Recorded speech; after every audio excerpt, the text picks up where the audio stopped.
Começando aquecimento para 2 horas de treino aqui em Vila Velha hoje.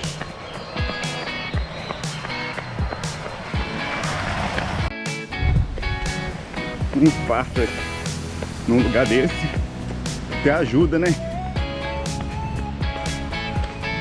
Verdade, ajuda bastante. E aqui havia encontros interditados para aqueles mais desavisados. Logo mais vamos postar um videozinho. Tá interditado. Vamos voltar, né?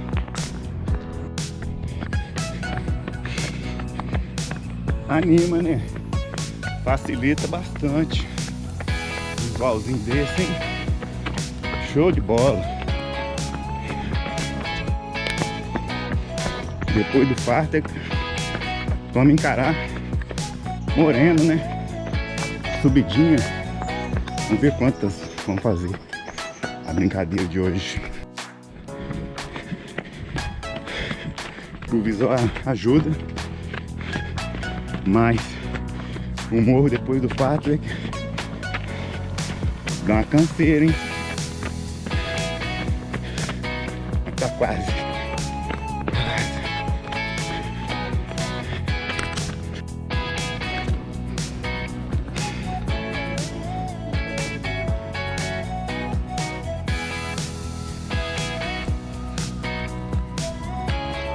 Agora eu vou voltar.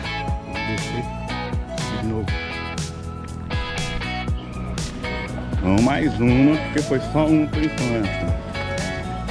Mas tá muito lotado esse Morro do Moreno hoje.